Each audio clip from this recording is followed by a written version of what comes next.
Hello guys, maraming salamat sa pagbisita sa channel ko. At ngayong araw ay magre-react tayo sa isang video at ito ay regarding sa AI and automation in the construction industry. Tingnan natin kung paano makakaapekto ang AI sa mga construction worker, including the engineers. Tingnan natin, play natin. Oh, I was absolutely terrified. I remember it was across the job site. I was in another machine, and when I finally got close enough, it spun around to where I can see the cabin. There was no one in it. Oh my God. As an operator, when you see nobody in the cabin and machines moving, that's usually a bad sign. Bad sign talaga yan. Pagkakita ko pa lang na walang operator bad sign na talaga. Alam niyo kung bakit? Marami ang mawawalan ng trabaho. Yung mga skilled workers natin, yung mga operators natin ng backhoe. Pag ito inadapt ng mga construction firm at naging popular ito, marami ang mawawalan ng trabaho. Lahat na ng equipments natin mag-automate na. Ang kailangan na lang nila ay mga technician. Yung mga operator ng AI at yung robot. Yung nagpro-program sa kanila, yun na lang ang kailangan nila. Ginagawa kasi nila to para mabawasan yung manpower. Kung mawawalan ng manpower o mababawasan yung manpower sa construction industry, syempre mababawasan yung gastos ng may-ari ng construction firm. Kung sa construction firm owner ka, magandang epekto nito sa iyo. Pero pag trabahador ka lang na kagaya ko, arawan ka lang, mahirap to. Pag naging popular to, marami ang mawawalan ng trabaho sa construction industry. Tuloy natin. And that's when I was told that it's a robot. Robotic? Oh. Tingnan nyo guys. It's a robot na. Lahat na robot. And I imagine, hindi lang backhoe ang magiging automated, operated by AI in the future. Mga 10 years from now siguro, pati yung mga yung mga drum truck natin, automated din lahat. Robotic restaurants, self-driving cars. Oh, tingnan nyo guys. Hindi lang sa construction industry ang naapektuhan. Pati sa food business, yung mga nagtratrabaho sa food business, pag na-adapt tong AI at automation, tong mga robots na to, mawawalan kayo ng trabaho. Grabe. Ang laking epekto nito guys, nakakatakot to. Kasi pag kunwari, naging popular tong AI and automation na to, yung mga kapwa nating Pinoy na hindi masyadong nakapag-aral, hindi na sila makakasabay. Hindi na nila alam kung paano sila magtrabaho. Yung mga mason natin, kunwari. Yung mga legendary na nagpapalitada sa atin.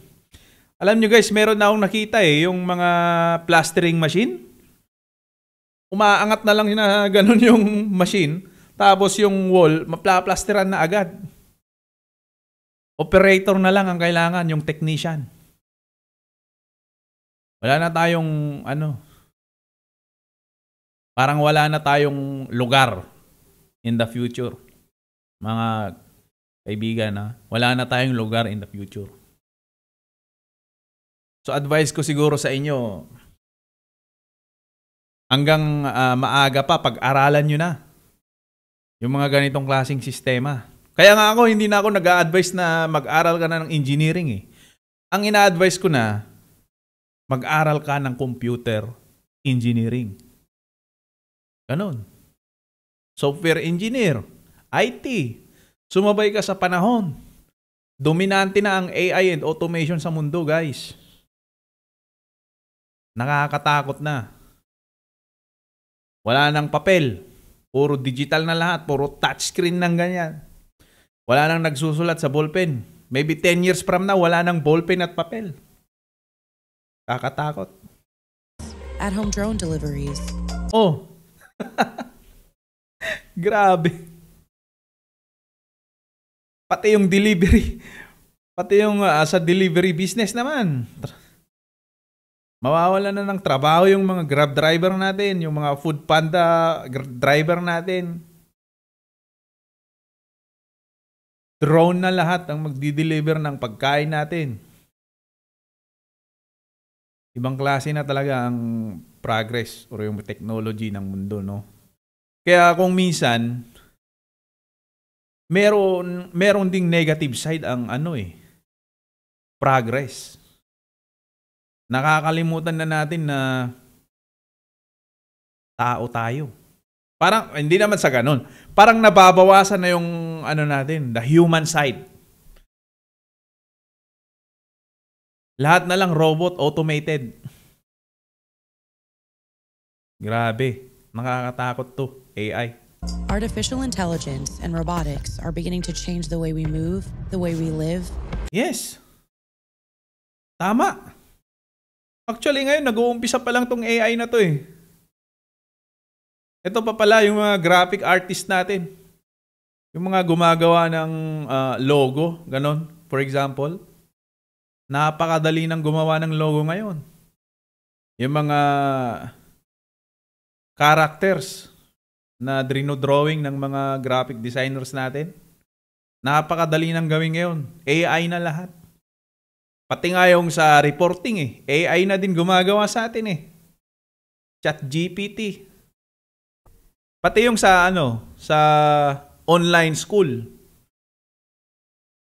Magpapasagot sila ng module, di nila alam, ChatGPT lang pala yung sagot. Nakakalimutan na natin o kumbaga masyado nang madali ang lahat. Hindi na tayo nag-e-effort. At yung mga part ng yung mga ganong bagay ay parang binabawasan niya ang human side natin. Dahil sa AI na to at sa mga automated robot na yan. And the way we work. So as of now, we're running 100% autonomously. This is Clayton Motti. Yan. Sila na lang ang kailangan nila sa construction industry. Robotic equipment operator. Alam mo ba ang gawin yan? Ako, engineer ako, hindi ko alam yan. Asan yung operator natin ng backhoe? May kakilala ako si Donyol. Taga sa amin. Oh, Donyol, alam mo bang gawin yan? I-operate mo yung robot equipment robot equipment. Alam mo bang gawin yan? My God. He's only the second person in the United States to be certified as a robotic equipment operator. But as construction booms and companies turn to robots for their efficiency and safety. Yan, tingnan nyo yan. I-imagine nyo yan. Yung operator ng backhoe, tapos yung driver ng dump truck, lahat automated. Powered by AI. Pati yung loader na to. Pati yung loader na yan. Siguro, i-scan niya lang yung terrain ng lugar.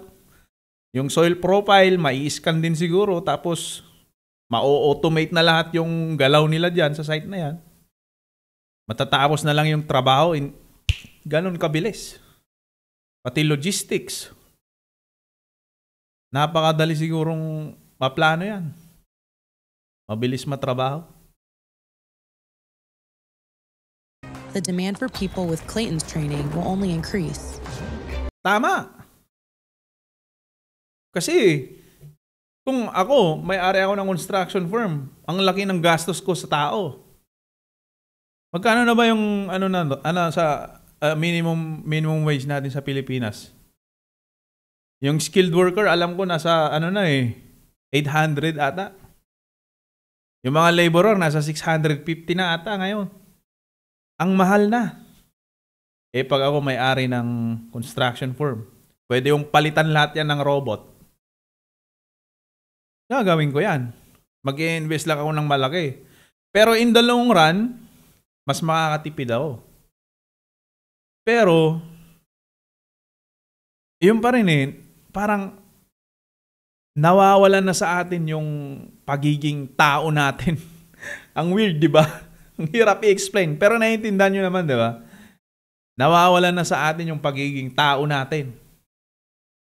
Grabe. Baka mabash ako dyan, ha? Baka hindi ka na tao, engineer. As some old timers used to tell me, it's just another tool in your toolbox. So the more I know, the more versatile I am. Once again, technology is changing work as we know it. Are you ready? I'm not ready. I'm not ready for this advanced technology. I'm not ready for this artificial intelligence. Itong automation na to. Robotics, I don't like it. Nawawalan na tayo ng human side. Nako, napapa-English na ako dito. Ay. Actually sa amin, sa mga engineers, nakakatakot din to eh. Kasi, kumwari sa planning, may mga AI software na ngayon na kayang magplano ng scheduling ng trabaho sa site. Yung AI na yon, i-automate niya lahat ng work, i-arrange na niya mula sa excavation hanggang sa handover ng project. Kaya na niyang ilagay lahat sa software. Siya na mag-a-arrange. Planning and scheduling. Siya na lahat. Pati yung estimation, i-input na lang yung model ng building.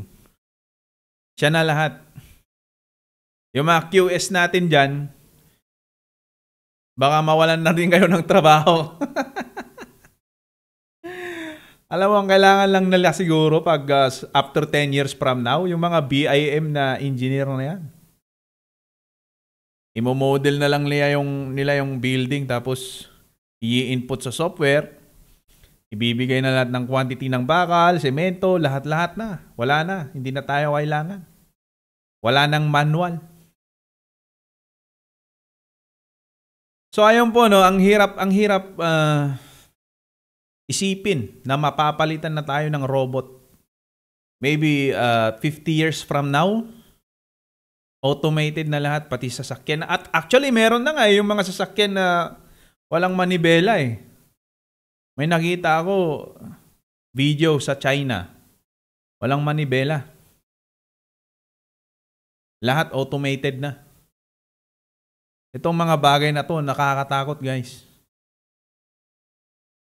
Nandito na tayo sa digital era. Actually, matagal na nga tayo nasa digital era eh. Mas a-advance pa tayo sa level na yan.